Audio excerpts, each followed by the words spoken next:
You reached a centering place. Spirit Quest Radio. Talk radio for your body, mind, and spirit. You are listening to Healing Journeys with your host, Jaentra Green Gardner, live from St. Paul, Minnesota. Jaentra with Healing Journeys broadcasts live every Thursday evening from 5 p.m. to 7 p.m. Pacific Standard Time. In her over 30 years experience, Jaentra knows how healing changes lives. Her guests share many perspectives to challenge and inspire you. She opens her heart to share knowledge and receive your stories. Talk to her and experience support for your life changes. Listen and learn simple healing techniques you can use at home. Now, here's Jaentra. Welcome. It's Thursday, and this is Healing Journeys, and I am so glad to be back. And it is a little bit nippy here in Minnesota, a little below zero today, and wind chill below zero, so welcome to our world. And tonight we are having Michael Brown from South Africa on as our guest, and I'm looking forward to that. I'm going to say a few words about him in a minute, but first, of course, I have to introduce my co-host, Mark Wandersee, and thank you for being with me again, sir. Absolutely. And good evening. I've got Clyde, my husband, who's the wind beneath my wings, and Hello my there. audio man. So I'm watching everything here. Yes. And if it's not disturbing, we're going to have Judy Moan's Love to Africa playing in the background like we usually do. She's a music composer from Wayzata, Minnesota. And you can purchase her music in the Spirit Quest Radio store, which is online. And I'm very glad to make it available. So I interviewed Michael Brown, I'm thinking in November last year, and I liked him, but that's not why I had him back. His publisher sent me his book, The Alchemical Heart, and I have to say that we do a kind of healing here in St. Paul. We call it three-heart balancing. It's not exactly a healing. It's more of an evolutionary energy. I mean, people are healed, but that's not the, shall we say, the intent as much as it is to help us as humans evolve. And when we brought this energy in 1991, the group of us got together and really decided that we wanted to live life passionately, emotionally, passionately, feel things deeply. And so I know that's something Michael values and, in fact, thinks is essential. So that's part of why we get along well, is the full embracing of our emotional life, feeling life. And Spirit balancing is based on a lot of things, but the basic rhythms of life and, what we have throughout our body, like our breathing and heartbeat and peristaltic rhythm and all of that. But there's a Hawaiian term, ho'oponopono, which has many translations, but the one I like is that God is rhythm. And so we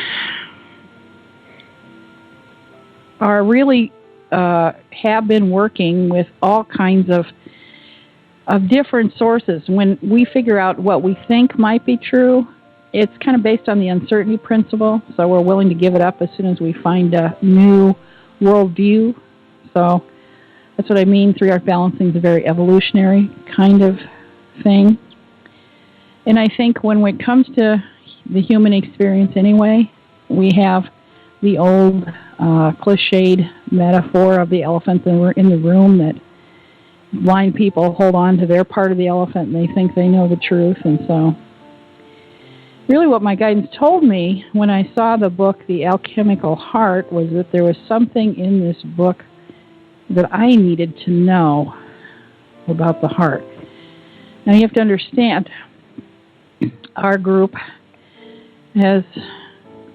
believes that we now have 22 chakras, not 7 or 8 or 9. And that's part of our human evolution. I am writing a book about that. And so there is a chakra that is the heart, sacred heartbeat of life. that is in the dark matter world, and the human heart is based on that. And so, really, I know that I heard from Michael's publisher, I think it was through an email, that he was wanting people to interview him who had actually read his book. So I've actually read his book, and I want to have a dialogue between Michael and I where we talk about our different views of life. But I do love what he has to say about the heart, and then, of course, I'll share some ideas about the heart. So, Mark, why don't you go ahead and formally introduce Michael, and then we'll get started. I'd like to welcome back Michael. In the late 1990s, Michael began to chart a methodical pathway into the present moment awareness with intent to develop a practical procedure that anyone, anywhere could follow to initiate an experience for themselves. This procedure became known as the presence process. In 2002, Michael returned to South Africa and invited others to experience this inner journey. He discovered that as others embraced present moment awareness, they too automatically experienced release from physical, mental, and emotional discomfort, including psychological disorders and addictions. To make this journey accessible to everyone, Michael wrote The Presence Process, a healing journey into present moment awareness. Michael continues to live in Johannesburg, South Africa, where he shares his knowledge through personal facilitation. By means of this book, The Alchemy of the Heart, his healing contribution, through the Presence Process book, his healing contribution is available for all. He extensively speaks and teaches about the Presence Process. Tonight we're going to be talking to him about The Alchemy of the Heart, as Jaentra had indicated.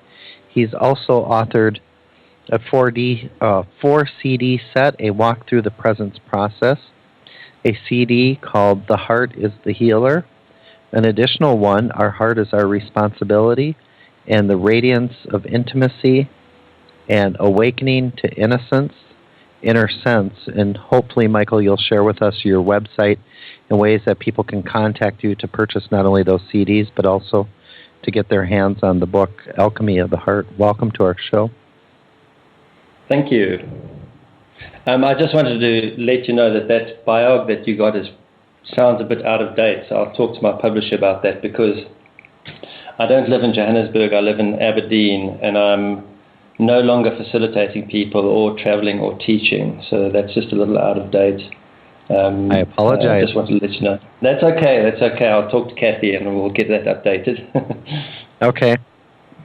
But yeah, any additional information you'd like to share with our listeners, I certainly welcome it, because we appreciated your first time on our show. So.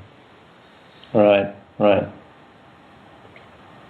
Well, you have any questions? I was just wondering where we should start. Maybe what inspired you to write the book?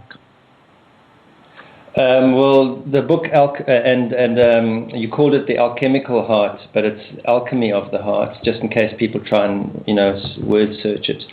Alchemy of the Heart came out of the facilitation and teaching experience, which was part of my journey for about 3 years.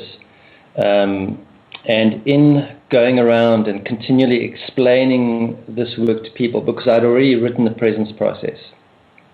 So when I was standing up in front of people and talking, I was trying to share why one would do work like this, or what this work is about.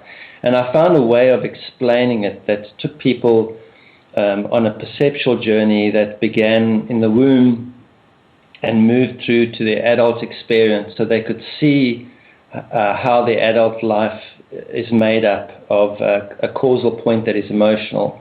And then if they want to integrate the emotional blockages, or the emotional imprinting, as I prefer to call it, how they can travel back to those initial points and integrate them. So I found a way to explain that to people in a way that they could mirror themselves, or see themselves in the journey, and see how it impacts their life. And I decided, when I was in the midst of this, to write down that presentation, because I knew it worked and it seemed to assist people in understanding or comprehending this work. And I was actually just going to put it out as a free download on my website, and I mentioned it to my publisher. And Constance said, please send it across and let's take a look at it. And they did, and they said, no, hang on, this is a book. And so it became a book, but I didn't really intend for it to be a book. So it kind of, that's how Alchemy of the Heart came about. Interesting. I know that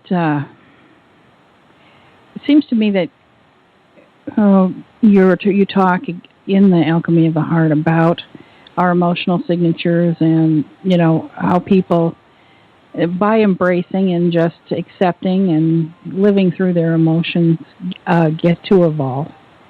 Yeah, I feel like I want to share a little background I learned from Mikio Kaku, who's an astrophysicist I heard at the University of Minnesota. He was saying that the Earth, the mass of the Earth, is really only 4% of what the Earth is, that 96% of the Earth is something he called dark matter or dark energy. And by dark, he doesn't mean evil or anything like that. It's mass, but it's not mass that the scientists can measure exactly. They can see it through the Hubble telescope and figure out what it is through mathematics. And what he essentially was saying then later in the lecture, of course, is we people are the same way. Our physical bodies are 4% of who we are or what we are. 96% of us is unseen and unmeasurable. Mm-hmm. And I do think the emotional life, emotions are a powerful gravitational field, and that is emotions not just in the shapes of your what you call the emotional signatures, but all kinds of constructs, whether it's dreams or past lives or our visions, whatever, are part of that 96%. And I think it's part of our human condition right now that those emotions are going to be vibrated out and experienced. And right. I think you are a pioneer of that to discover that through the presence process. I'm wondering what you think of that.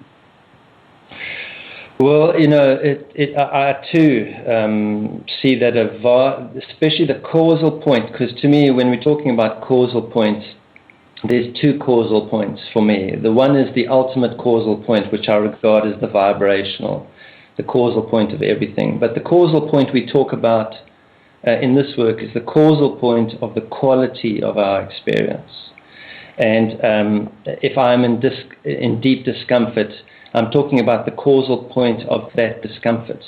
Because we're told it's all love, everything is love, but we don't always experience it as love, and often, most of the time, we're not experiencing it as love. And what is causing us to not experience this vibrational reality we are in as being what love is, or as being peace, or as being harmony? And for me, the causal point of that experience is in the emotional body. And the thing about the emotional body is it's not seen the way we think in terms of seeing, because we can quite easily see the physical world. It's very obvious. And we can see our thoughts because we can pick up on the words going through our consciousness. But it's very difficult when we're an adult to see the condition of our emotional body, because by the time we're an adult, we're looking using our physical eyes or our thoughts, identifying our thoughts. But to see the emotional body requires developing felt perception. And so the causal point of the quality of our experience remains largely unseen and invisible to most of us. And for me, one of the profound things about this work and the presence process is it not only teaches us how to re-enter the emotional body experientially, but to develop again the capacity to start to see it, which we see through real eyes. I like to play with words, as you'll know by having read the book. We realize what's going on in our emotional body by developing what I call our real eyes, and the eyes of the heart, which are the eyes of felt perception. And when we start developing felt perception... Michael, can I jump in there and we'll come back and that's where we can pick up? This is Spirit Quest Radio, talk radio for your body, mind, and spirit. You are listening to Healing Journeys with your host, Jaentra Green Gardner, coming at you live every Thursday between 5 and 7 Pacific Time. This is where Jaentra talks about the art of healing and that everyone can do it. Now, if you would like to call in to ask a question, you can do so by calling 1-712-432-0075. And we are in conference room 212163 pound. Then press *6. You can also Skype in if you so choose. Please feel free to join us in our chat room for lively discussion, dialogue, and questions. Now, let's continue on this evening with Healing Journeys with our host, Jaentra Green Gardner. So would you say it is only through our heart that we can be in or use our real eyes, see with our real eyes? No, I think it's important that it's all integrated. So the physical and the mental aspect of our experience is absolutely as important as every other aspect. But if we're taking the physical and mental aspect of our experience as being the causal point, because that's the one most obvious to us, then we live in the effect and our life becomes ineffectual. To me, the mental and the physical, while as far as the quality of our experience is concerned, the mental and physical merely are an effect of what's the causal point, which is the emotional. So once I learn how to perceive the emotional or realize what's happening to me emotionally, authentically, and be able to feel that and respond to that, then it changes my relationship too with my mental and my physical. So it's not about saying the one is more important than the other. It's about integrating them all. And what is the purpose of my physical body? What is the purpose of my mental body? What is the purpose of my emotional body? And how do I align myself with those purposes, as opposed to trying to do with my mental body what is only possible to do with my emotional body, or trying to do with my physical body what is only possible, with my emotional body. So the feeling component then of that is not only the emotional aspect of the feeling, but the physical feeling and the mental capacity for that feeling? Yes. For me, the heart is that which has the capacity to feel. And one of the things the heart is able to feel is emotions, which is, to me, is just energies in motion. The other thing the heart is able to feel is actually thought form, because when you're confused, as you say, I'm feeling confused, we're feeling the consequences of these thought form. Another thing the heart is actually able to feel is the sensation. So to me, if I tap my physical body and I feel the sensation, if I'm a physically transfixed being, I'll say, this is my body feeling this. These are the nerves in my body. But actually what's really having the capacity to feel is the heart. It's the heart that feels. And it can feel on many different levels. It feels emotionally, mentally, and physically. So there's feeling, which is a perceptual capacity, and then there's what we feel, which is emotions. We often get the two confused and say, that these are my feelings, my emotions are my feelings, but that's to confuse the two words for me. Is there a way that you could, I suppose, share insight for people to identify, to separate that apart, those two different feelings for their heart, or no? Well, we're all the time having three different levels to our externalized experience, which is our experience of the world. And there's one is a physical experience that we're having. We're having a mental experience, and we're having an emotional experience. And so fear, anger, grief, even joy or excitement, all these are emotional states that we have a capacity to feel.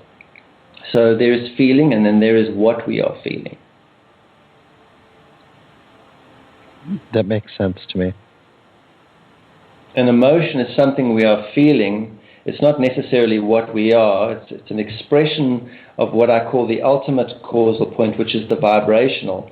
And another thing the Alchemy of the Heart explains or tries to share is the pathway of awareness, that energy is moving from the vibrational, which can only be experienced. We can't really discuss it, the vibrational. But as the vibrational moves into manifestation, it moves firstly into the emotional, and then into the mental, and then into the physical. And so if there's blockages in our emotional body due to imprinting or trauma or whatever, a vibration, which we would call love, once it moves through the emotional body and absorbs those dysfunctional patterns, will come out the other side feeling like anger. But it is only love. It's just being distorted into what we mentally call anger or physically act out as anger. But there really is no such thing as anger. That's just the expression of love when it goes through an emotional body that has dysfunctional energy pathways in it that come about through imprinting. And one can feel those dysfunctional energy pathways without even putting a word on it.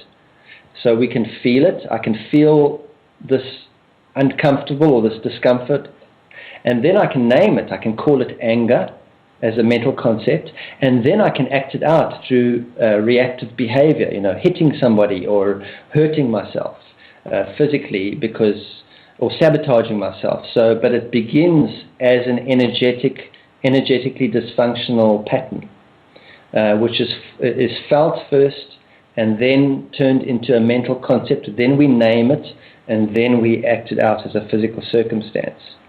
Often when we are in a state of anger, we're only aware of the physical circumstance and the mental word we give it.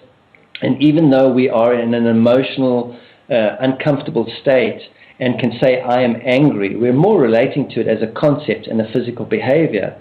And because we're in that state of only seeing the mental state and the physical activity, we tend to try and resolve it by putting our attention or our resolution activity onto the mental state, the thought form, or the physical activity by trying to control or sedate these parts of our experience. And what this work is saying is we have to go deeper than that. We have to develop our feeling capacity so that we can go in and feel the actual dysfunctional pattern and release the conditions on that pattern, because it's only dysfunctional because it's traumatized to a point that it has conditions around it. We're actually holding it in that dysfunctional state.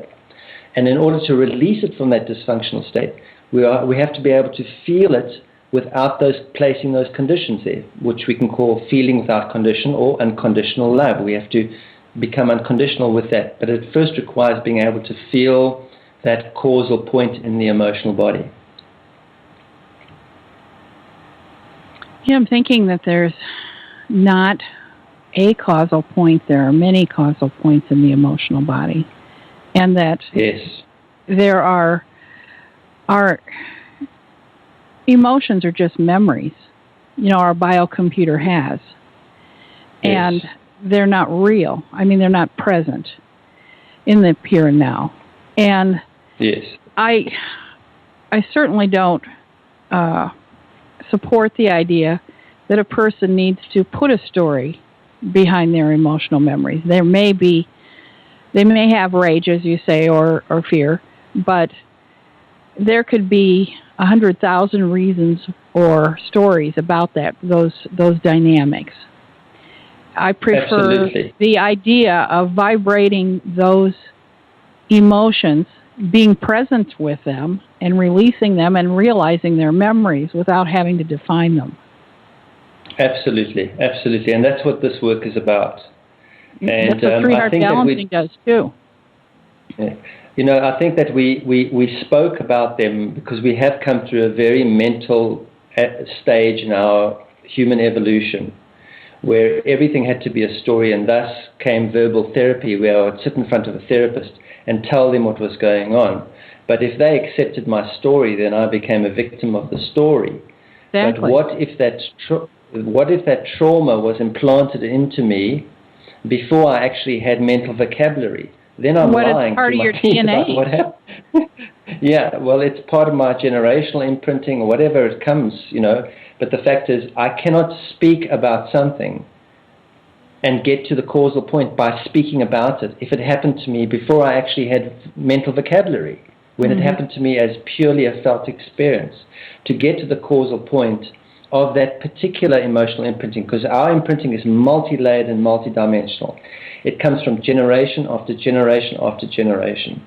And there is racial imprinting, national imprinting, sexual imprinting, all sorts of imprinting. It's multi-layered. And they all have their own stories. And my story is very different from my grandfather's story, who had the same imprinting as me. It came through.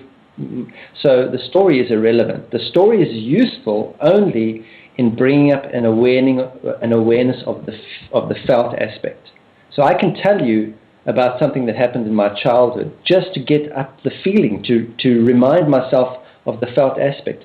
But the moment the felt aspect comes up, my talking about it no longer serves me. I must let that go and then sink into the felt aspect without naming it, because part of naming it or talking about it is controlling it and holding it in that pattern. I agree. So in order to, so we're talking about exactly the same thing. Someone will lay down on the healing table and ask me what kind of perceptions I have about their story. So I'd give them a synopsis of what we just talked about and basically say, I'm not going to do that. Why would I want to slow down the vibrational rate at which their body's releasing those emotional memories? And focus on one thing. That would not serve them. Well, in the felt aspect of it then, Michael, you're talking about how your body physically responds to that feeling or feels it? Yes. Yes.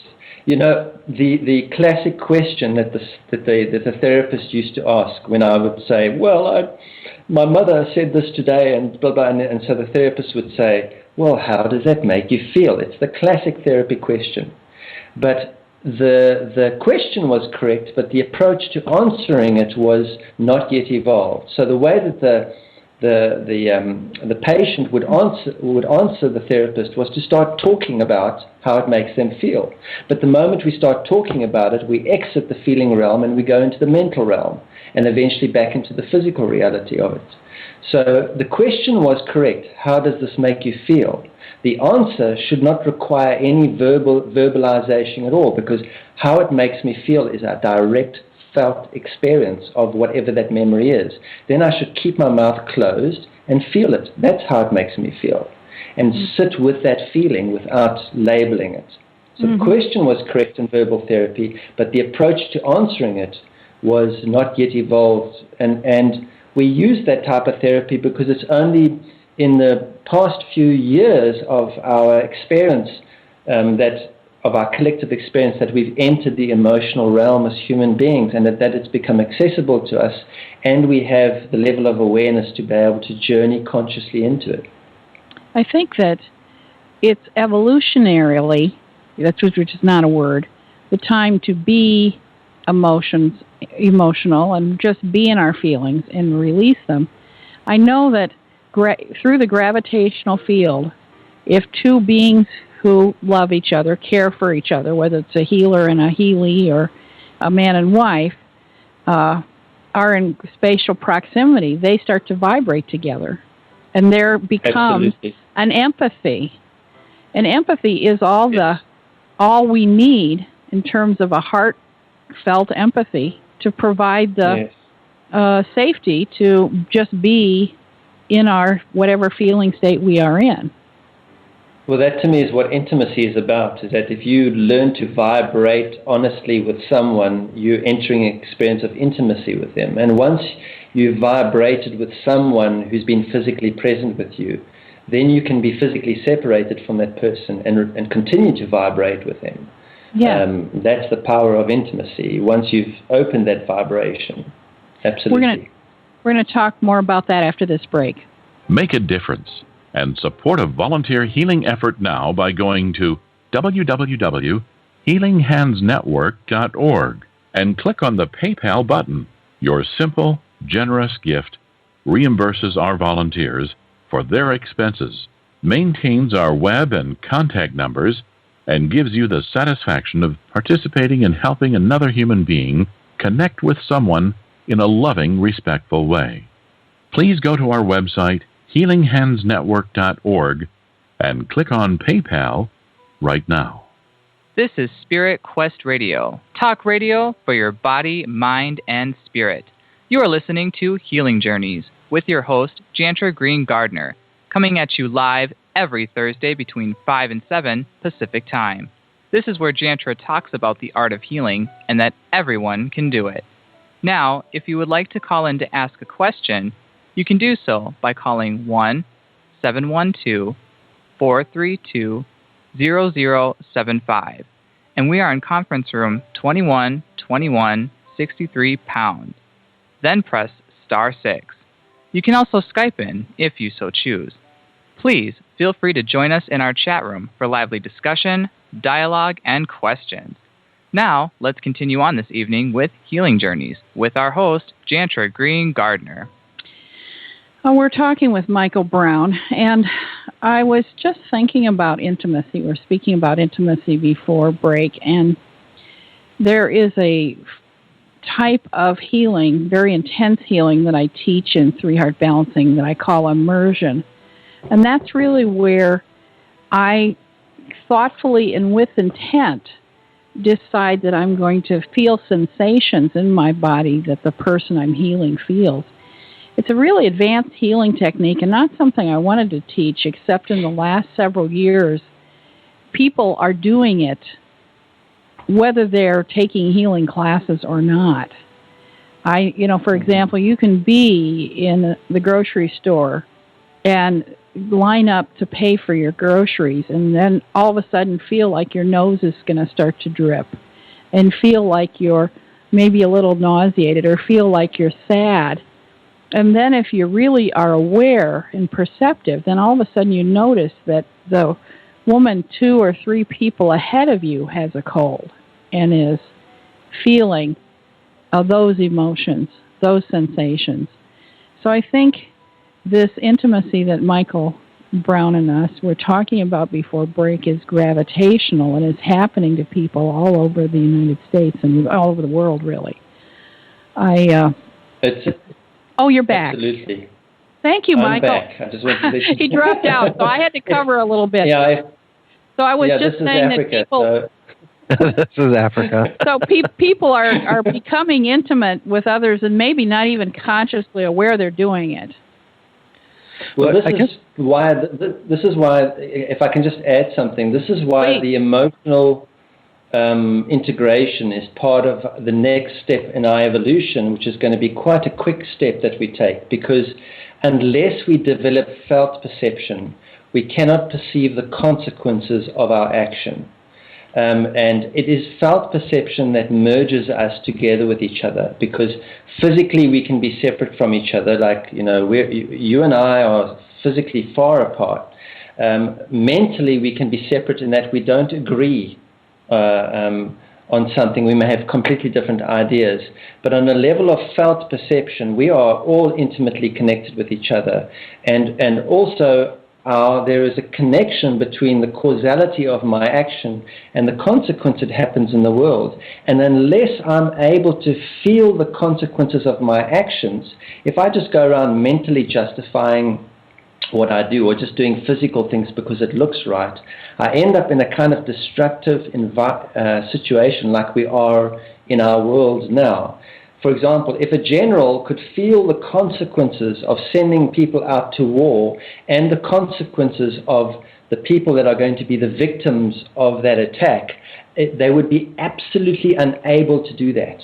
If a company could feel the consequences of digging up the earth just to get stuff for more consumers, they would be absolutely unable to do that. And the only way we are going to enter a new evolutionary way of living in harmony with each other and with our environment is when we develop felt perception. In other words, when we function through the heart as a causal point, not the head. And that's why that's the next level of of our journey as human beings is to awaken and develop our felt perception. I agree. You say felt like F-E-L-T, felt perception. Yes, that's what you're saying, yeah, right? Yeah. I wanted to make sure. Yes, felt perception. Or felt sounds like past tense. It's feeling perception, but that's the terminology I use, felt perception, as opposed to thought perception or physical, perception. So is the hope then, or the objective, is once that person makes that feeling or that connection with themselves or possibly with another individual, is to reprogram so that that energy wave or that rhythm is more harmonious than it was previously, so that there's less control? Well, once I see the consequence of the sedation and control that I'm imposing on my own emotional state, and I see the self-destructive consequence of the addictions and stuff that come out of me trying to sedate and control what's happening to me emotionally, of hurting myself because I'm approaching myself purely mentally. I'm mentally justifying what I do, or just trying to physically force upon myself an experience. Once I see that within myself by going into my emotional body and releasing those patterns through being unconditional with myself, once I feel my own fear, anger, and grief as it is, and I'm able to integrate it and develop my felt perception that way, then when I start engaging with other human beings, I also see the consequences of behaving that way. I see them by realizing. I first realize it in myself. I awaken my own eyes of felt perception. Then I'm able to perceive the consequence of doing hurtful things to others, because I can feel the consequence.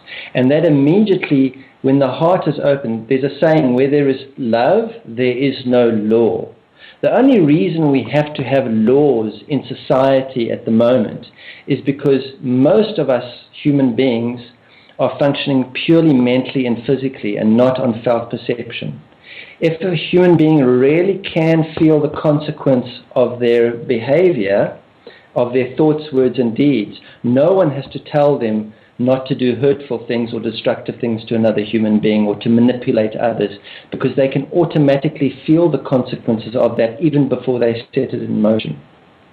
So developing felt perception is what's going to develop, is what is going to completely dissolve centralized government, religious authority. All these sorts of things will actually fall apart at the seams once we develop felt perception. Because once I've got felt perception, I don't need a police force to tell me how to behave. I don't need a politician to tell me how to behave. And I definitely don't need a priest to tell me if I'm connected with God or not. I can feel it, or I can't. I feel whether it's valid or not. But while I don't have felt perception, I need these outside structures to almost govern me, because I'm destructive towards myself. And because I'm still destructive towards myself, these outer structures are going to mirror that. They're also going to be destructive.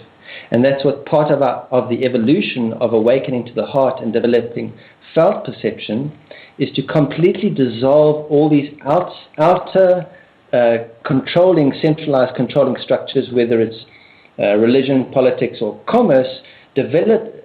Dissolve. These will automatically dissolve as the individual gains their direct connection to the vibrational and to their own heart through the developing of their own felt perception. That's the next evolutionary leap of humanity. Yes, I agree. And I also think that we are going to leap that way, even if some of us fight to have no feeling perception or felt perception.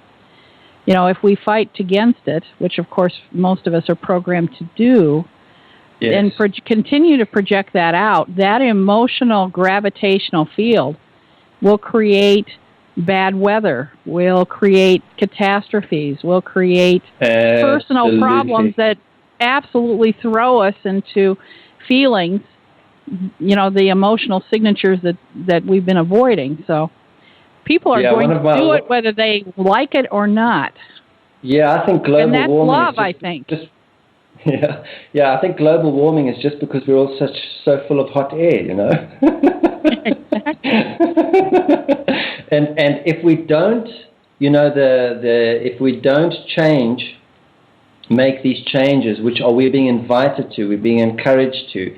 Every time we get upset, it's the universe saying, where are you blocked? Are you prepared to feel it and release it and stop your judgment of it? Where is this inside of you? If we do not take that invitation, which is being offered to every single human being on the planet at the moment, it is likely we will release the physical body because it'll become too uncomfortable. We won't have the capacity and to actually contain the energy of the vibrational, which is becoming more and more evident.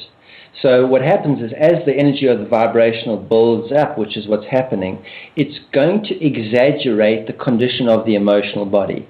If the emotional body is open and the energy is allowed to flow through without any condition, then the experience of that individual will be joy, abundance, and health, and increasing awareness and revelation and insight. If the emotional body is all blocked up and that individual refuses to allow that energy through, because, we can't refuse God, whatever God is. We can't say, I'm not going to have any of this. It's happening to all of us, inside of us and through us. If we refuse it and resist it, we know what happens if something is put into resistance. It creates more and more and more heat, and eventually it burns itself up. And whether it burns itself up as conflict, chaos, cancer, addiction, it will create that heat, will burn up that structure that's in resistance. So that's why the only way to make it through this experience is to be in an unconditional state, is to be in a state of allowing. And when things happen to me that I don't want or that I don't like, to realize that they're only happening because they're required for my highest growth. And right. my task is to feel them as fully as possible with no judgment. That's the only way through. I like that word, required. Yes, there's a very big difference between what we want and what is required. And we're coming out of a society, and especially with what the world is trying to show us right now, is we cannot have what we want when we want it just because we want it. That's what's destroying everything, because that wanting is driven by the discomfort in the emotional body. And what we want is usually what we think is going to make us feel better. But we're not in an age now of feeling better. We're in an age where we have to get better at feeling. And what's required are the experiences that come along to awaken us from that want and say to us, look, you are being given in each moment what you require to grow and evolve and make this transition as a human being. But what you want is getting in the way from that. And so if you just keep focusing on what you want, you know what I'm going to do? I'm going to take all your money away from you, and let's see what you do then, right?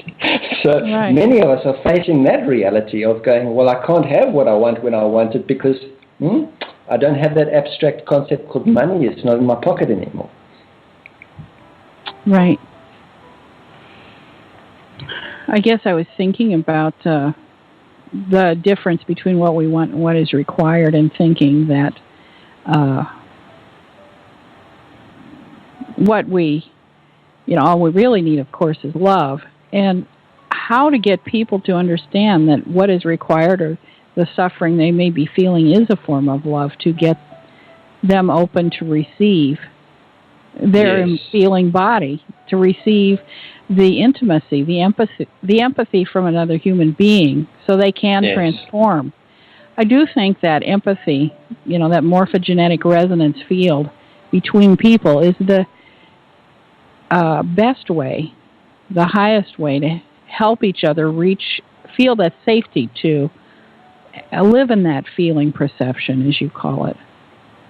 But it must start with having empathy for ourselves. And where do you learn that, though? Well, this is what the intent of the presence process is. The presence process is a technology. It's a vibrational technology that teaches us how to engage with those aspects of our experience where we are in resistance in a way that shows us that the upsetting things in our lives, the things that we don't want, the things that we're resisting, are there to enable us to grow And once we see that, then we see that about another person's experience. And then we stop judging them and trying to control them and sedate them, and realize that they also must have their own experience, and their experience is valid because it's required. But we can't see that about another person's experience, that it is valid and required as it is happening to them, unless we're first able to see that about our own experience. It must start within us through our own way of responding to our own emotional body. It can't start by me. I can't be loving to another person authentically or intimate with another person authentically if I'm unable to be loving, authentic, and unconditional with myself. It's just not authentic. And nothing will come of it. But I don't think people have to be perfect at this. No. I don't have to be perfect at loving somebody else or loving myself. I would like to jump in here for a station identification break, but Michael, when we come back, would you have an exercise or a mantra or a meditation that you could take our listeners through that would maybe begin to get them on that road to not necessarily perfection, but to better understand that presence process? Can you imagine a world where you just make a phone call and ask a volunteer healer to help ease your pain, reduce your stress, or train your family in what to do to heal an ill family member? That world is here right now. www.healinghandsnetwork.org. Please visit us and contribute to this innovative healing work by clicking on the PayPal button and saying yes to being astute enough to know how to make a difference. And we say thank you for partnering with us. This is Spirit Quest Radio, talk radio for your body, mind, and spirit. You are listening to Healing Journeys with your host, Jaentra Green Gardner, coming at you live every Thursday between 5 and 7 Pacific Time. This is where Jaentra talks about the art of healing and that everyone can do it. Now, if you would like to call in to ask a question, you can do so by calling 1-712-432-0075. And we are in conference room 2121-63#. Then press *6. You can also Skype in if you so choose. Please feel free to join us in our chat room for lively discussion, dialogue, and questions. Now, let's continue on this evening with Healing Journeys with our host, Jaentra Green Gardner. Okay, we're back with Michael Brown, hopefully. I was talking a little bit about not needing to be perfect at loving in order to get there, and I know that's a three-heart balancing is a healing energy for the imperfect. And when you are in spatial proximity with someone, and say I am, say, in a bad mood, and I have my hands on someone who's ill and they're not feeling very good about themselves, that vibration within them that I'm vibrating out will also be vibrated out of my body. It's part of every time you give a healing, you receive a healing. We have around us a protection that I call the miracle tube, and it really is a vibrational kind of energy that looks like an infinity symbol, goes through our navel and surrounds the earth and the moon, and that allows the boundary so that if I am my emotional signatures or ickinesses or what I'm in resistance to, as Michael had talked about, can't infect or hurt or damage someone that I happen to be intimate with or in spatial proximity to. And if I'm working on someone to heal them or vibrate them out, or say I'm in that grocery store line and I'm feeling for a couple of minutes the cold and the grief of the lady 3 people ahead of me, that is not going to infiltrate my gravitational field in a way to hurt me. He's back. Welcome back. I'm back. All right. I am so glad you're willing to keep going here. I have one of my insights is that we must never be fooled to believe that technology can take us where only the heart can go. And sometimes the frequency of conversations like this can cause technologies just to shut down completely. It can't handle the vibration. I know. And you're an emotional person, and I'm an emotional person, so we do have to be careful. Or else it's just our African setup here, you know. Maybe. Michael, while you were signing back in, Jaentra was talking about how when working on individuals, when you give a healing, you get a healing, but also you're insulated where you have a capsule around yourself, or that individual has a capsule around themselves, so that, I call it, you don't get polluted with their bad vibes, but if you're vibrating something bad out of that individual, it will also vibrate out of you. And what I was curious to know before we went to break is, do you have an exercise or a mantra or meditation or a discussion that you could lead us through that would help our listeners better understand maybe the presence process, or a way to get in better touch or feeling with themselves to begin that path of healing? Well, this work is so incredibly simple, and it just requires realizing that our experience is made up of a trinity of physical, mental, and emotional, and that when we're in a situation of discomfort or dis-ease, there are three things going on in that situation: physical, mental, and emotional. And usually we're fixated on the physical and mental, but underlying the physical and mental is a felt experience. And whenever our awareness comes upon our discomfort, whether we have a sickness or an addiction or a conflict in the world, if we are able to allow ourselves to... Is he gone? Oh, I'm not having... He seemed to stop talking. I think he was trying to say if we allow ourselves to just be with our emotions, and I know that in the presence process, one of the exercises that he has people do is taking continuous breaths, so you don't have a pause, so you breathe out and breathe in, without having a pause between breaths. And that's a pretty easy way to get yourself in touch with your emotional felt perceptions of what's going on in the moment. I don't know if that's what he was going to say, but that is part of his work. One of the things why I wanted to interview him and talk about the alchemy of the heart is really about how we enter the vibrational world. So when he comes back, I want to spend some time talking about that. You're back. I'm back again. I apologize. All right. I told them that one of the things they can do to get in touch with the felt perception is that breathing, where you don't pause between the in-breath and out-breath. I did mention that to them. Yes. And other than that, I was about to talk about the heart being the doorway to the vibrational world. But where do you want to take this now that you're back? Well, I just want to finish off what I was saying, is that anyone can do this work by just placing their attention as unconditionally as possible upon the felt aspect of their experience throughout their day. Because throughout the day, we're all having an ongoing experience. It has three parts to it: physical, mental, and emotional. And if I am responding to the felt aspect of my experience, simply by responding to it, by allowing it to be there and to be valid as being required. If it's uncomfortable, that's what's required.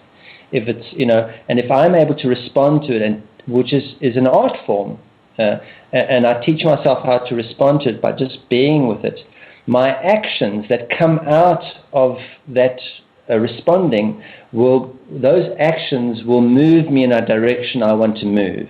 If I react to that felt perception by sedating and controlling my feeling and rather going into the thinking about it and the doing something about it reactively, those actions are going to be self-destructive to me.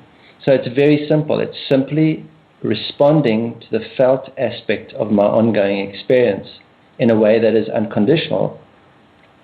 Wouldn't you know you're on the right track if you expand, if you feel more open? if you feel more accessible rather than more contracted. Yes, but sometimes it's important to feel your contraction and to just feel contracted. I have days where I wake up and my body feels uncomfortable and my awareness feels shut down and my mental processes are confused. And when it's like that, that's obviously required, it's valid, and I'm just going to be with that. I'm not going to try and stop it or understand it or fix it or cancel my day. I'm simply going to be with that experience and regard it as valid. And when I'm that way, there's such a beauty that comes out of it. In the days that follow or the hours that follow, once that energetic situation shifts and moves through, because I haven't been trying to stop or control it, it's going to move through. It may take a day, 2 day, 3 day, it may take an hour. It doesn't matter. That's not my job to control that part of it. But if I respond to it by allowing it to be there and allowing myself to feel it, as uncomfortable as it is, without going to the story or reactive behavior, then I will see the benefits of staying in a causal place with my experience. There are massive benefits that come out of it, and only my ongoing experience can show that to me. By being responsive to the felt aspect of my experience, I'm going to see how that eventually leads me into a more open, expanded place as you're talking about. So when you wake up and you feel contracted, you don't force yourself to do anything that you can't, that just doesn't flow from wherever your contracted place is. Right. I was just going to say, so many people would force themselves to perform regardless of how they feel. Yeah, because we want to feel better rather than get better at feeling. Mm-hmm. And what that contracted place, that discomfort is saying is, feel me all day so that you can improve your capacity to feel. And by feeling me all day, you're going to awaken an aspect of your feeling capacity, which will take us then into that conversation about how does this enable us to consciously enter the vibrational, which you probably want to deal with after the break, or I don't think we have any more break. Okay. We'll go to a break. You reached a centering place. Spirit Quest Radio. Talk radio for your body, mind, and spirit. You are listening to Healing Journeys with your host, Jaentra Green Gardner, live from St. Paul, Minnesota. Jaentra with Healing Journeys broadcasts live every Thursday evening from 5 p.m. to 7 p.m. Pacific Standard Time. In her over 30 years' experience, Jaentra knows how healing changes lives. Her guests share many perspectives to challenge and inspire you. She opens her heart to share knowledge and receive your stories. Talk to her and experience support for your life changes. Listen and learn simple healing techniques you can use at home. Now, here's Jaentra. We're back, and Michael Brown is in the building, as they say, from Africa. And we're talking about all of our experiences being valid and required, whether we think they're pleasurable or not. I feel like there's more to explore about what you think and know or experienced the physical heart I'm talking about, the human heart. Yes. To be for us. Well, we have the human heart, which one can think of as the condition of our emotional body in an imprinted state. And then we have what we have called the sacred heart, which is the condition of our heart when it's open, has full felt perception, and therefore the capacity to be the pivotal point or the hinge between our outer experience, the physical, mental, emotional experience that we have of this world, and our inner experience, which is the vibrational. And on an outer level, when my attention is outward into the world, we can say, oh, we're all one, but we can't see that in the world because we don't behave that way. So where is this oneness that we're all one? Or where is all the love, if this is all love? Because we can't perceive these in the outer world that easily. But when we awaken the sacred heart, which is the heart that is able to feel fully, then we are able to feel the love, because love is a feeling. I don't think love, I don't do love, I feel love. We're able to feel the connection between each other instead of think the connection or do the connection. And those felt capacities come directly out of feeling the unintegrated condition of our heart. That was one of the things, for example, a teacher like Jesus was pointing to when he said, "Blessed are those who mourn, for they shall be comforted." And what is the greatest comfort? Is to know the reality of our being. And why are those that mourn going to realize the true reality of their being?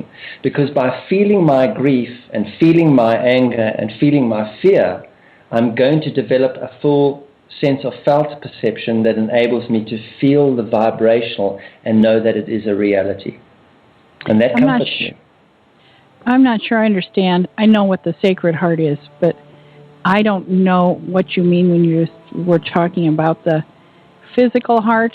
It sounded like... No, I'm not talking about the physical heart. I'm talking about the heart. When we talk about the heart, the condition of the human heart at the moment is mainly an imprinted heart, which is a heart that's full of fear, anger, and grief. And the one in our physical body is. Yeah. But it's while we're in our physical body. But when we're talking of the Sacred Heart is that which interacts directly, and its reality is that to perceive the vibrational as it is. Mm-hmm. Not as it's been distorted through our human experience. Yeah, I'm thinking a part of our next evolutionary process is for the physical heart in our body to become one with that Sacred Heart. Yes, for our physical being to mirror the vibrational, right?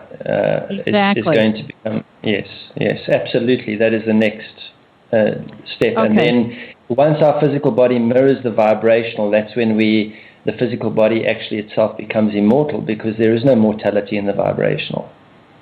I guess I didn't think of it that way, but you're right.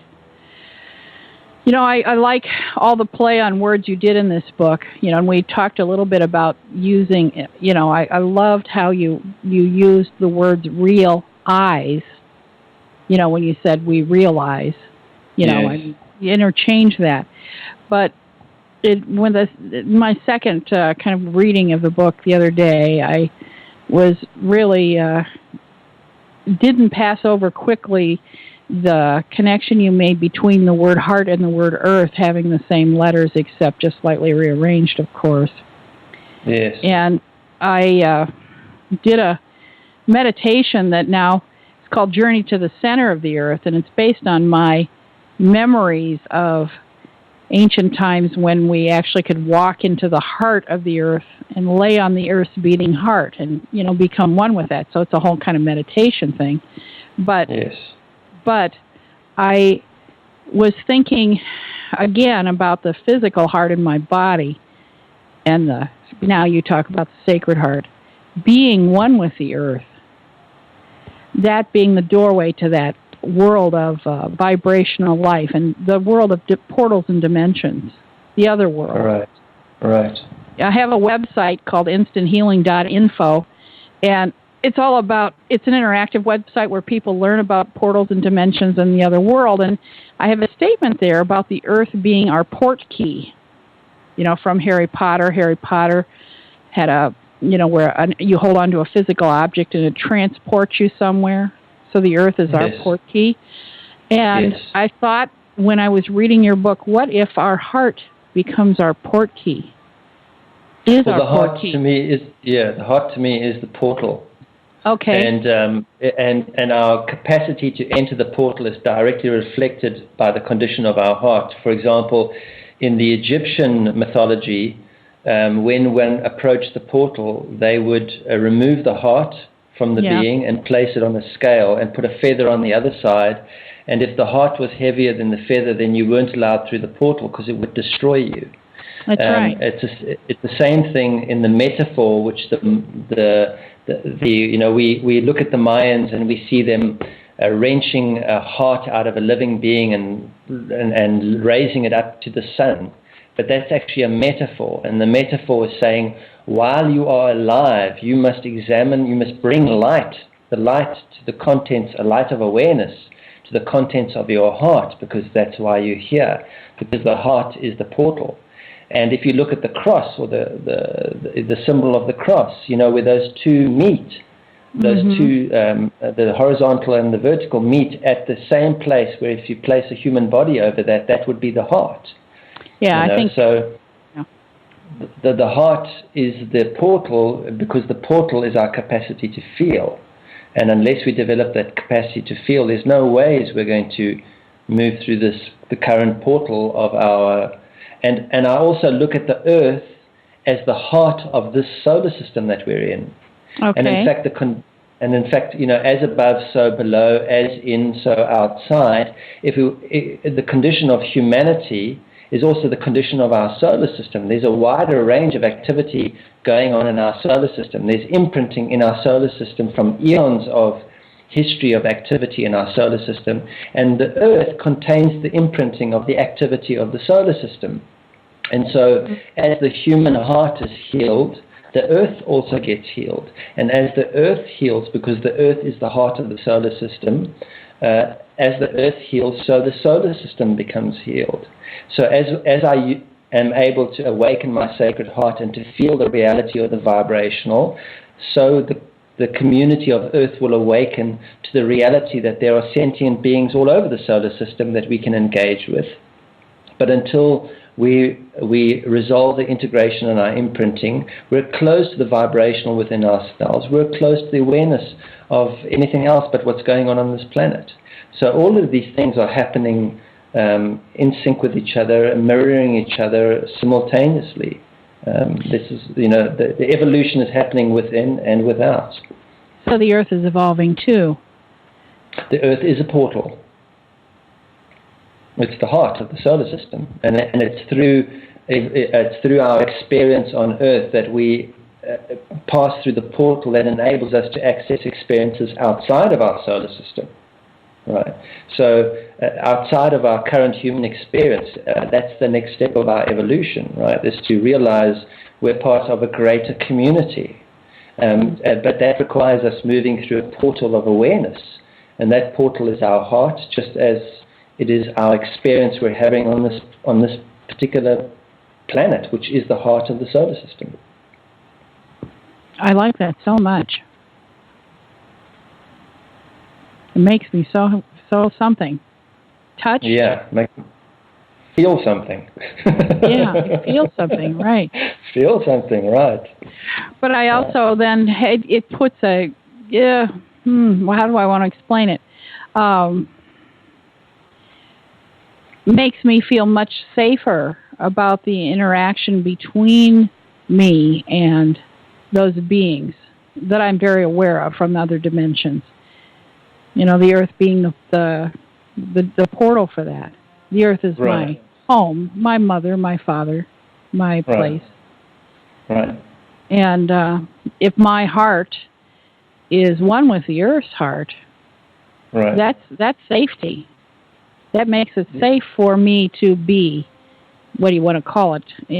Just be whoever I am or whatever I am right now. And again, it comes. We bring it back to what's happening within us. My safety, my ability to be in a peaceful experience is determined by my capacity to be at peace with what's going on in my own heart. If I'm not at peace with what's going on in my own heart, I'm going to project it out into the world as things that appear to attack me and control me and restrict me. But those are all going to be ongoing projections of my relationship with my own heart, right? Mm-hmm. So my relationship with my own emotional body, it's crucial that I enter an unconditional and peaceful relationship. And being peaceful in this respect doesn't mean I'm always in this vibration of peace and tranquility. It means that when I'm upset, I'm at peace with that. When I'm angry, I'm able to be at peace with that experience, and not to try and control it and sedate it and react to it and actually sow more anger, but actually to be able to be at peace with the fact that I'm angry. Because when I'm at peace with the fact that I'm angry, that energy, because I'm meeting it at a causal point, that energy is going to then transform into a peaceful state. But if I'm angry with the fact that I'm angry, I'm just going to sow more anger in the world and create situations around me in which it looks like I'm being attacked, or in which I start attacking others. And it's the same with that community in our solar system. Unless we humans come to peace with our own hearts and therefore with each other, then any sentient being who comes along, we're going to paint them in the picture of the condition of our own heart. We'll see them as attackers, manipulators, or whatever, because that's the way we're being with ourselves. So peace, that it has to first start in the way that I'm relating to the condition of my own emotional body. And therein is the teaching of my fear, anger, and grief. In being with it and integrating it, I learn that how I am within myself is how I project the experience outside of myself. So when my peace is actually in my own hands, it's not in somebody else's hands at all. It's not in somebody else's hands. However, if your heart is in resonance with the Earth's heart, and the Earth is at peace, there is a vibration of peace coming towards you that you're not even generating, that you just get to be in resonance with. So there is help for you, whether you're consciously aware of it or not. Absolutely. The peace is, there's always peace here, and one of the examples I like to quote is Afghanistan or Iraq, or any of these places where there's a war-torn, because people say we must make peace there. No, we must realize peace there. There is already peace in Iraq and Afghanistan. Just remove all the human beings and you'll see what a peaceful place it is. The peace is already there. It just has to be realized. But the people living there, their hearts and the people that are involving themselves in those situations, what they're doing is they're projecting the conflict in their own hearts upon the outer conditions, and so they're obscuring the peace that's already there. So they can't realize the peace. No matter what they do or say or agree with each other or force each other to do, they're never going to realize the peace that's already there, because they're doing it by dealing with the effects, by trying to fiddle with the outside world to find it, as opposed to entering the awareness of peace by developing the felt perception, by integrating their own emotional condition so they can feel the peace that already exists. Yeah, I know you say that. That's kind of why I brought it up, is I wanted you to say it again. The new awareness, though, I have is that the Earth is going to send the vibration, share the vibration of peace with us, and guide us toward that one way or another. Yes. It's doing it in every moment, and it's probably having a good chuckle at someone who can accept the Nobel Peace Prize and in their speech justify war as a means to accomplish peace. Right. Must be having a good chuckle at that one, right?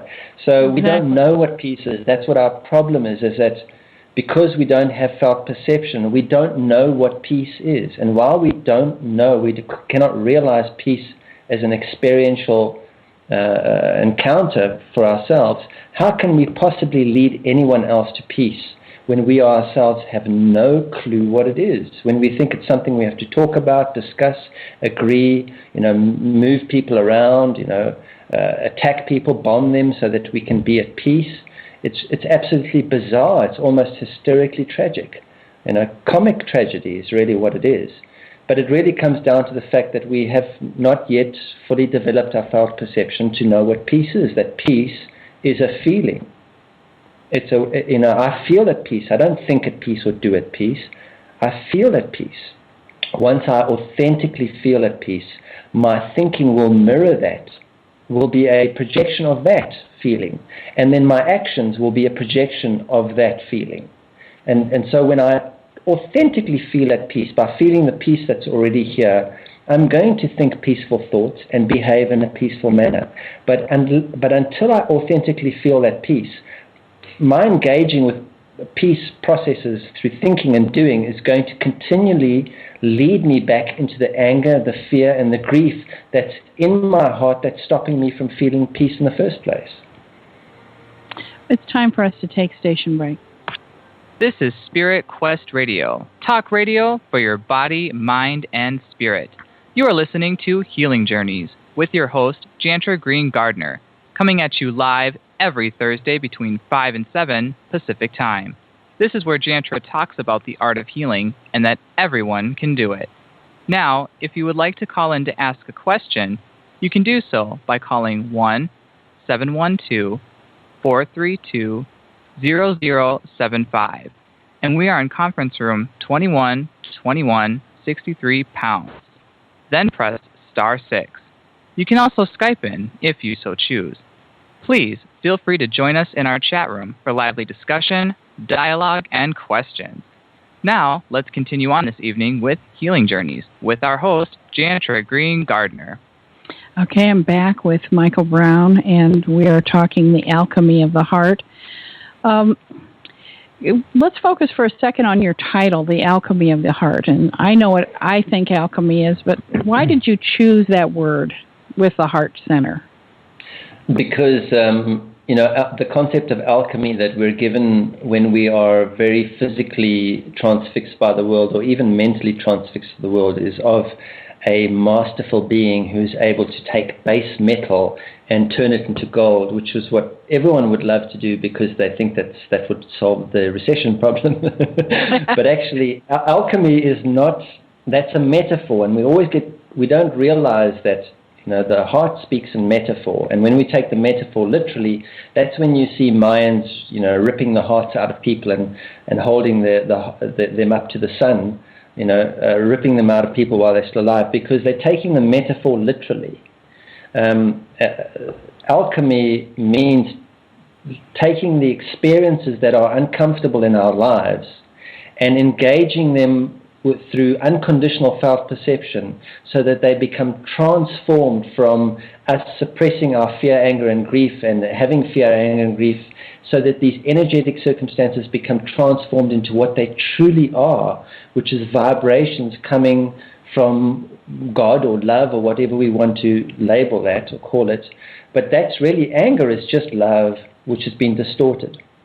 And alchemy is, the base metal is the anger and the gold is the love. And so in order to turn the base metal or the anger into gold or to restore it to what it is, that we require the services of the heart, which is our capacity to feel. And so that's why I chose that word. Mm-hmm. It reminds me of once, many years ago, when my husband was ill, and he was, I don't need to tell you the story exactly of the illness. However, it was the middle of the night. I had my hands on him, and he was in terrible pain. I was feeling the pain in my hands, and I remember yelling. I was fearful and angry and everything else, yelling and just saying, I know this is love. I know this doesn't feel like love, but love is here. God is here with us. And it took, I don't know how long it took, but it did transform just, being in that emotional moment and feeling that and just being there. And the crisis was averted. That looked awful. And that really is the energy of love, is to be able to be with an experience without fiddling with it. Without fiddling with it, you said? Yeah, just to be with it as it is. That's bringing love to it. Okay. Right. Well, that's one of the most loving things we can do for another human being is to allow them to have their experience and to be with them as they go through their experience without fiddling with them. But if we can't allow ourselves to be with our own experiences on an unconditional way, we're automatically going to fiddle with other people's experiences. If I don't see my experience as valid and required, I'm not going to see your experience as valid and required. So therefore, if I don't see mine as valid and required, I'm going to be fiddling, sedating, controlling myself to try and stop this experience I'm having or change it into something else. Then I'm automatically going to be doing that to you, and hence the conflict that we have in the world. It's called interference. I'm going into fear about what's happening in the world around me because I'm consistently going into fear, interfering with what's going on inside myself. Mm-hmm. I want to get your ideas about guilt. Guilt was the group of us that created Three Heart Balancing. We had, I had spent a lot of time, money, and energy doing all kinds of therapies and all kinds of things. And one of the hypotheses we formed this healing energy about, working with the rhythms and guided rhythms on is that guilt is non-polar. Guilt is like dead wood. It doesn't respond to insight, so therapy doesn't help. It doesn't respond to absolution and forgiveness, the church's way. It doesn't respond to meditation and kind of oming your way out of it. The only way to release guilt is vibrational. And that's why when we're emotional, like if we cry or if we rage or whatever, that'll release some guilt because I think our body is vibrating, and that releases the guilt. But guilt really is dead wood the way we see it. And I'm wondering, how you see it. I see guilt as being is when we, on a sort of program level, disregard our experience or regard our experience as being invalid. Now, for example, if I am born into a world where I'm told, no, you're a sinner, you're born a sinner, there's nothing you can do about it, then I'm born in a state which invalidates my experience. Right. And actually, my experience has been given to me and is given to me in every moment, and is custom designed, is tailored specifically for my evolution so that I can awaken through engaging with it.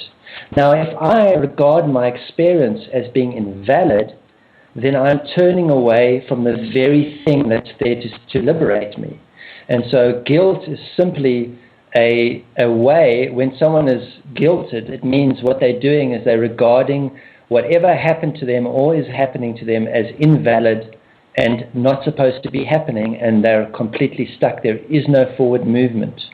So the moment I regard myself as, from that point of view, as guilt, I think there's different ways of looking at the word guilt, but I think in the way we're talking about, for example, if I commit a crime and I actually did it, I'm guilty. I think that's a different terminology than if I walk around feeling terrible about myself because I've invalidated my experience and because I've been told that I am born a terrible person and that I've got to repent. That sort of guilt to me is blasphemy. When someone tells me that I'm a sinner, that to me is blasphemy, because they're telling me that the very thing God gave me so that I may liberate myself is not to be taken seriously, is not to be looked at, is to be invalidated. And but guilt's not just a mental construct. No, guilt is coming from guilt. The underlying causal point of guilt is again a felt resonance. It'll be underneath all guilt is a particular felt resonance, and that felt resonance is being imprinted into us from childhood through the way our parents behave, the way our religions behave, whatever the way it's imprinted. The causal point of any of these conditions is going to be purely a felt resonance, or if you want to look at it mentally, a dysfunctional way that energy is moving in our emotional body that we then call guilt and then act out in a physical way. Okay. Definitely valid, though. Guilty. Yeah, if I'm feeling guilt, it's valid, but it's absolutely valid, and I must be with that feeling unconditionally so that energy can now go back into movement and move through my being and not become a place where I'm blocked. Mm-hmm. The moment that for me, the quickest way to block someone's experience of what God is to tell them that they're guilty of being born. That's true. They're born guilty. It's a terrible, terrible thing to do to a human being.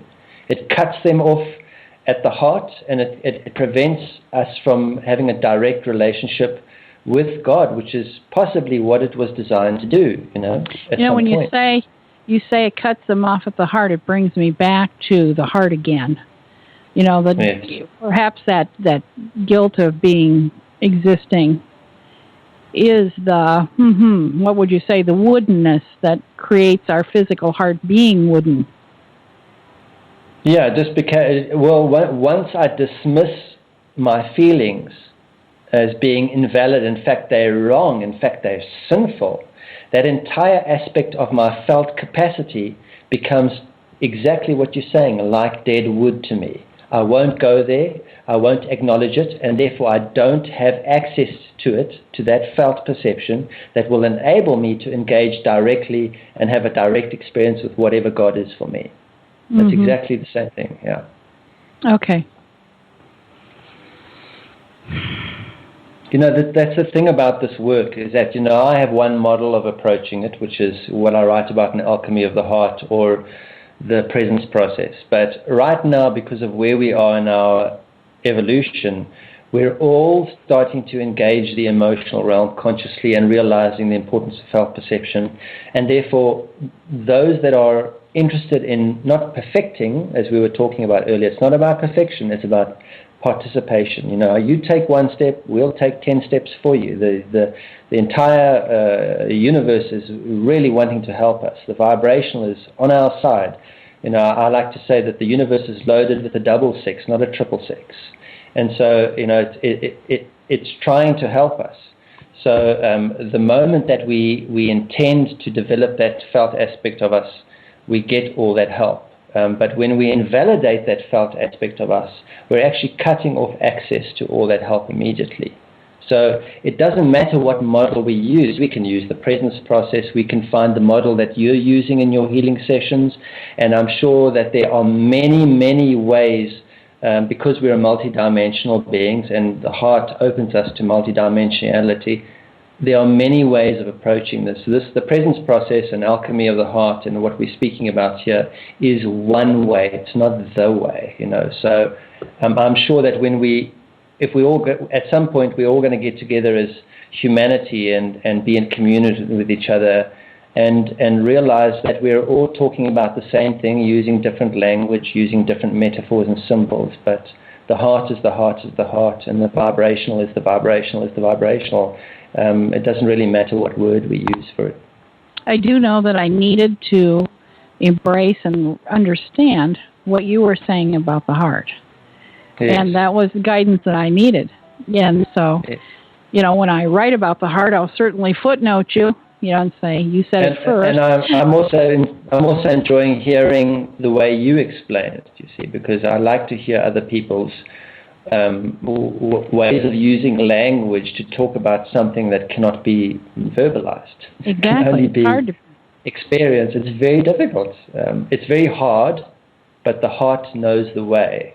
It really does know the way. And if we allow it to lead the way, it will lead the way. If we block off the felt aspect of our experience, we shut down the portal. We can't go in there. All right? Yeah, that's where I think in the past we had more willpower to block off than we do now. I think just because of how we are evolving, the collective emphasis is on embracing the heart and embracing our feeling perception. And if we pretend like we're going to refuse to do that, we'll be pushed to do it, whether we like it or not. Or as you said, we can die. Yeah. Well, not that we die, but we may lose this physical vehicle, which at this point in the game would yeah, it's like you know, buying a ticket for the front row of a fantastic experience, and then at the last moment, you know, throwing the ticket away. It's just sad, because right now is a very profound and exciting time to be in a human body on this planet as we start to awaken and have these revelations and have these points of evolution, right? It's really an awesome time to be here. Michael, for our listeners that want more information on other books that you've authored in your CD sets and also the Alchemy of the Heart, what is your website and email address? The website is the Presence Portal, and if they go to that, they will find also tons of material that's absolutely free. There's about 5 free books to download, lots of free video, lots of free audio, many articles that I've written on the subject, and things that I continue to write, many questions and answers, that have been asked about this. So everything is available at the Presence Portal. It's like a resource center to support this work. And my email is quite easy, thepresenceprocess@gmail.com. And the Presence Portal, it's presenceportal.com? Yeah, www.thepresenceportal.com. Okay. We're going to take a station identification break. Make a difference and support a volunteer healing effort now by going to www.healinghandsnetwork.org and click on the PayPal button. Your simple, generous gift reimburses our volunteers for their expenses, maintains our web and contact numbers, and gives you the satisfaction of participating in helping another human being connect with someone in a loving, respectful way. Please go to our website, healinghandsnetwork.org, and click on PayPal right now. This is Spirit Quest Radio, talk radio for your body, mind, and spirit. You are listening to Healing Journeys with your host, Jaentra Green Gardner, coming at you live every Thursday between 5 and 7 Pacific Time. This is where Jaentra talks about the art of healing and that everyone can do it. Now, if you would like to call in to ask a question, you can do so by calling 1-712-432-0075. And we are in conference room 212163 pound. Then press *6. You can also Skype in if you so choose. Please feel free to join us in our chat room for lively discussion, dialogue, and questions. Now, let's continue on this evening with Healing Journeys with our host, Jaentra Green Gardner. Hi, and we're back with Michael Brown. And, you know, Michael, I was thinking about, last week we had Connie Newton on the show, and she's one of my teachers from the 80s, really wonderful psychic, intuitive person, dynamic, powerful. And she was talking a little bit about the other worlds, the other dimensions, and talking about how, I think Mark even told a story about how he couldn't find his car keys in the place they normally were, and then somehow the car keys magically appeared, and because it made him late, he avoided an accident and things like that. And I guess Mike was thinking about your relationship with your heart, and then that, you know, your relationship with the earth, and therefore your relationship with the sentient beings from the other dimensions. And I'm wondering what kinds of experiences you've had with them. Well, I know that for a long time, and also through my interaction with people that can see and things, that I have an association with this energy or this frequency called Michael. So I think a lot of the work that I do, because Michael is all about justice and balance. And balance is about, you know, returning the heart to its open state, and justice is about being able to see things just as it is, the reality just is. And it's interesting that I was, even when you asked me about the word, why do I choose the word alchemical, you know, the word alchemical, it contains the word Michael. You know, yep, Michael is the energy of alchemical activity. And so whatever that frequency is, I have felt associated with it, and I have had others tell me that I am in some way associated with that energy. But and I love everything about Pleiadian energy and what that's about, because it has the word play in it, and I love the energies that are whatever they are, that come to play with us and awaken us through play. And I guess that's why I use word play, you know, instead of, you know, when you take a word like beautiful and you say be beautiful, when you be beautiful, you are beautiful. And to me, that's playing, at the same time awakening awareness that there is something more than just the mental concept of things. There's something, when you say to someone, when you say that word to someone, they feel something. And you can use, for example, the mental realm to access feeling. So I love things Pleiadian, whatever that is. But honestly, in my own experience, I've had no what I call, spiritual experiences where I see these things and have conversations with them the way some people are able to do. And I've always resisted words like channeling. I felt awkward with those words and stuff. And for me, my task is to, has been very much summarized by blessed are those who have seen, but more blessed are those who have not seen and yet still believe. And I've fallen into the category of blessed are those who have not yet, have not seen and still believe, because on my own, I've had other people tell me things about me and about what's happening around me, but I don't see them. I don't see auras. I don't think I'm particularly psychic, although it does happen.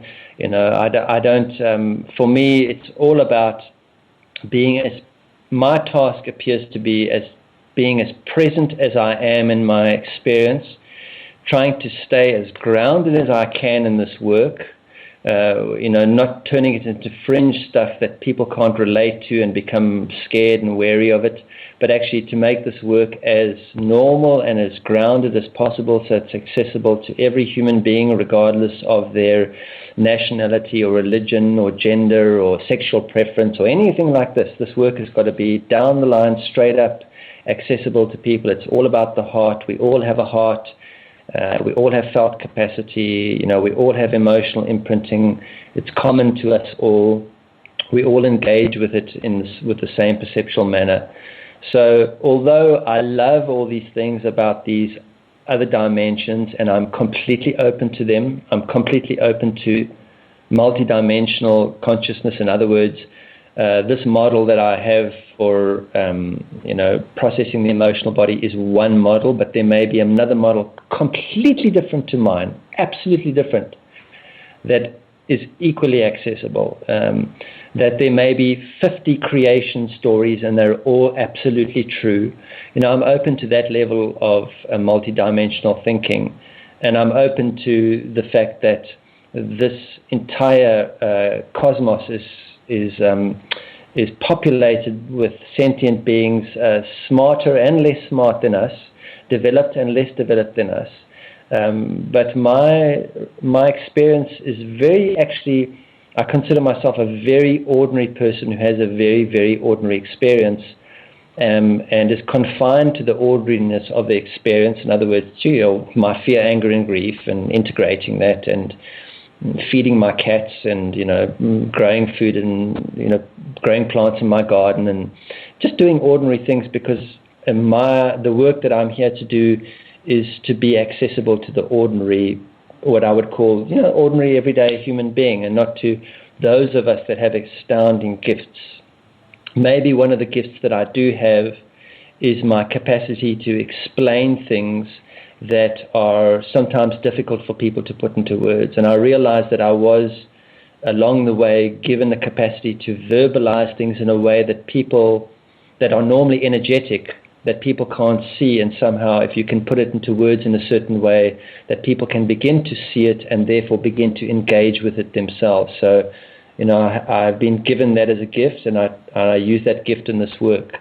And I'm open to other dimensions. I'm open to a universe full of sentient beings, but my experience so far is that I've seen no UFOs, I've seen no spirits, I don't see auras, I don't have visions, I don't have any of that stuff. My experience is actually very, very ordinary.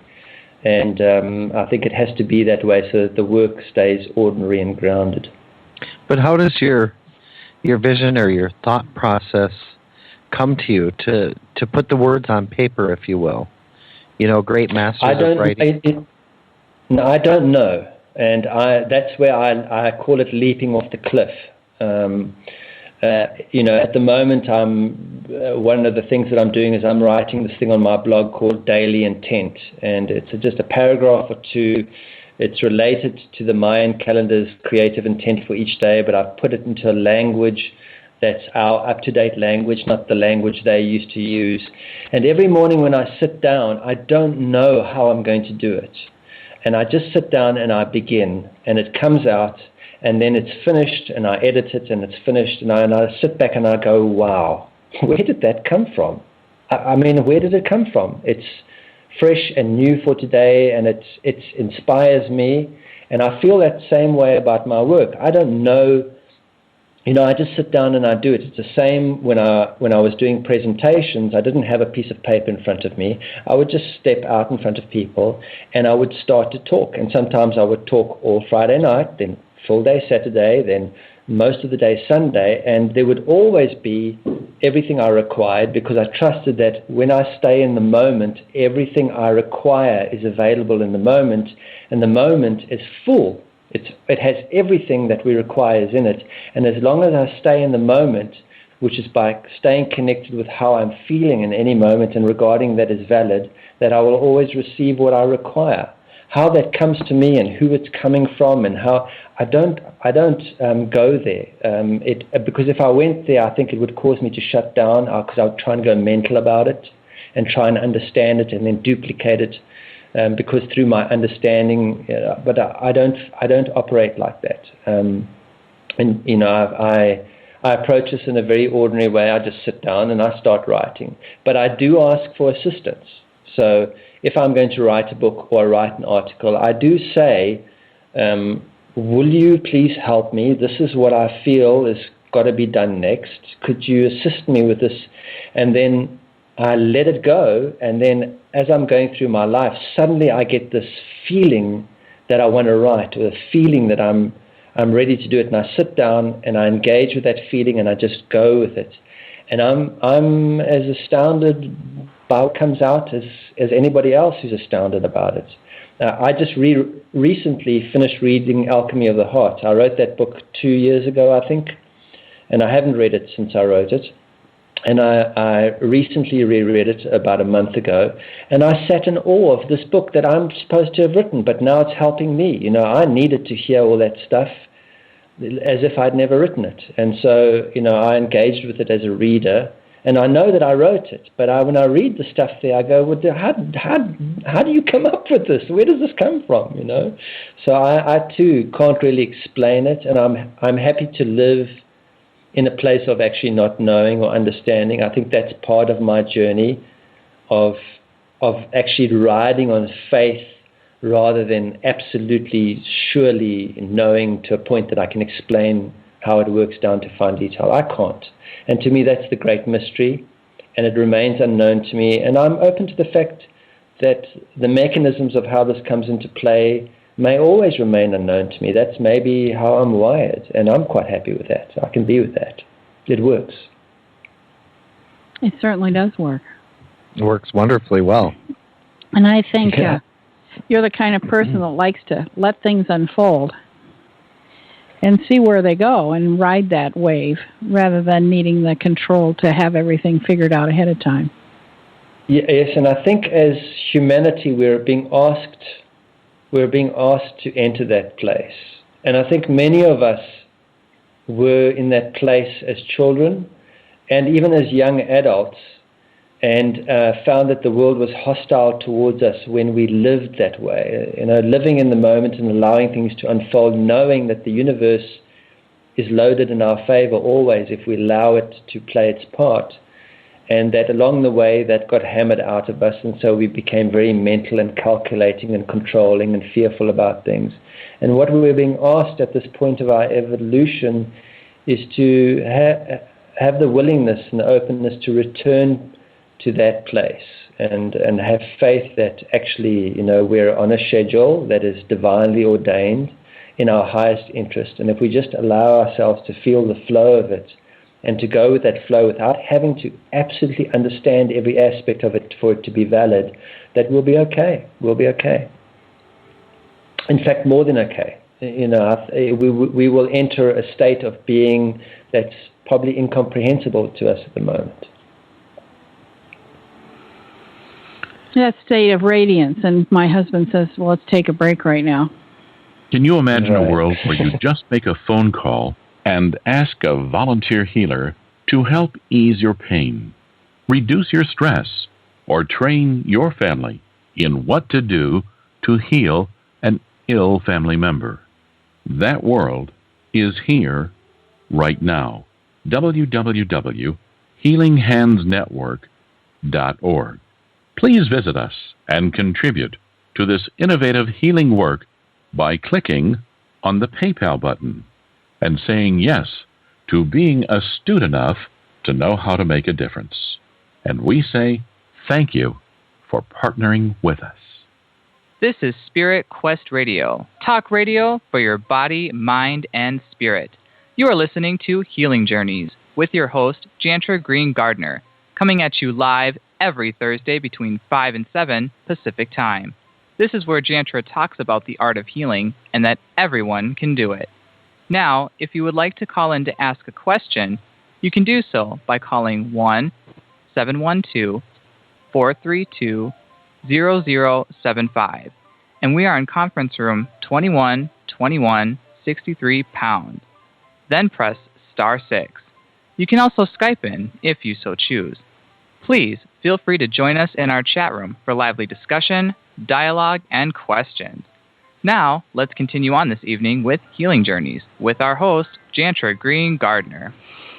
Well, Michael, we have about 8 minutes or so left, and so I want to make sure that, of course, we mention your website again, which is thepresenceportal.com. And is there something you want to leave our listeners with that I haven't thought to ask you?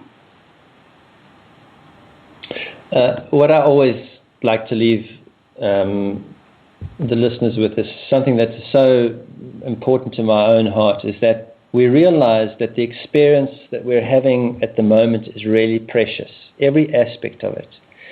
And as it is valid exactly as it is unfolding, and all that is being asked of us is to respond to it rather than to react to it, and to find out what does that mean. What does it mean to respond to my experience as if it is valid, as if it is my highest teaching, as if it is the nutrition given to me that when I digest, I reached my highest potential. And so, this thing of looking to someone else's experience, to living on other people's truths, it can only lead us so far. It can inspire us, but until we turn inward and say, yes, my experience that I'm having today is specifically designed for my highest growth. And when I start engaging with it and responding to it and being grateful for it and receiving it in that way, then my entire life starts to transform, even if it is deeply uncomfortable, even if it is fearful, even if it is, very difficult at the moment, because we're going through a very difficult transition from being very mentally, physically based beings into being emotionally, also awakening our emotional and entering this felt resonance of the vibrational. It's challenging. But to get through that portal requires that we accept the condition of our heart and how it's radiating its current condition out into the world as being valid, required, and being the base metal that we're being asked to turn into gold. All the gold is already there. We just have to take care of the base metal, which is the discomforts within our ongoing experience. Yes, we do. It's been really fun to talk to you again and to hear you, see you, feel you today. I know that I do feel very close to you when we talk. So it's been great. I really want to encourage our listeners to pick up your book and read it and practice the Presence Portal, and I'm sure they email you or you'll give them resources and places to learn from, especially if you've got 5 books to download. There's plenty of information you're offering. I also appreciate the very practical you, the one that part of you that knows your vision or your way is to be non-threatening and connective to everybody, regardless of who they are or what background or ethnic or sexual orientation they may have. Yeah, I work at that myself, work at that, being practical. I've never been the kind of psychic that thinks we ought to bend spoons, because then we just have useless silverware. It's like, why would we do that? I never cared. And I love that. So I'm also not the kind of psychic that necessarily wants to see somebody or have, some spirit do something wonderful for me. It's like, don't do that. Help me really heal someone, or give me a pile of money, or let's be practical here. Yes. Well, thank you very much for having me on your show again. I really enjoy our conversations, and I appreciate the fact that you went in and read the book, and it always makes for such a much more rewarding experience for the listeners when we actually go as deep into the material as possible, and it also opens the door as an invitation for them to explore these things too. So thank you very much for this program and for having me on it. Thank you, Michael. Are you? What are you writing now? Anything? Are you writing another book, or do you know what are you doing now? At the moment, I do a bit of writing daily on the Presence Portal, which I call the Daily Intent. So I'm doing that. I'm looking at the subject of peace at the moment and finding ways of communicating what peace is in a very practical, again, and grounded way. And I'll be doing writing for the new Namaste website, which is an interactive, community-based website, which Namaste is going to be launching shortly, which is going to be a lot of fun. And so I will be doing writing daily for them. And at the moment, I'm not driven to do a book, and I'm not going to write a book for the sake of doing another book. It really must be something that I feel, that I feel I have to do. But I am looking at the subject of peace very closely and finding ways that I can communicate that, because I think that we all could do with a bit more peace or a greater awareness of what peace is in the world at the moment. Yes, we can.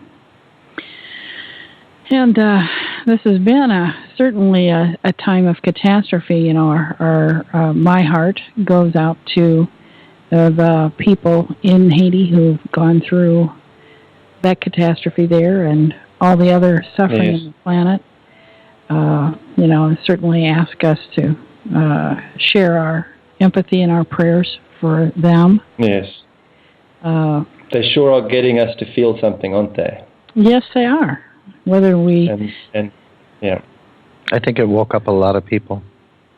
Absolutely. It's getting us to feel something that we all have within us that we need to take care of too. So. And, realizing our physical existence can be tenuous and threatened. Absolutely. And I think if we lived each moment as if we may die soon, actually I'm not saying it in a grim way, but, in a fully passionate way. Valuing, living our values, that would make the world truly a much safer place, much happier place. Well, if we knew we were leaving tomorrow, we'd be very different with the way we interact with ourselves today and with others, and that's really about what you're getting at there. Yes, I am getting that. Yeah. Next week, I'm not having a guest on the program. I guess I'm going to be my guest. Mark and I are going to talk a little bit. I have not really spent a lot of time talking about who I am and how I learned to be some of the weirdness that I am. So we'll do that next week. It'll be a great conversation. That's what he says. A very practical conversation. No how-tos on spoon bending, that's for sure. That's right.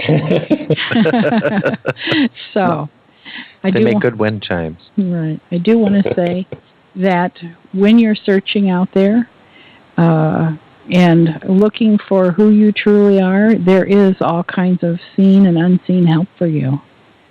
And know that you are a heart beating within the heart of God, and that divine love is around you and part of your experience every day. So that's all for now. You found Spirit Quest Radio, talk radio for your body, mind, and spirit. Jaentra with Healing Journeys broadcasts live every Thursday evening from 5 p.m. to 7 p.m. Pacific Time. Share with Jaentra your fears and hopes as you travel along your own healing journey. Go to Jaentra's websites at instanthealing.info and healinghandsnetwork.org for information, free podcasts, remote healing, and inspiration. Thanks for listening.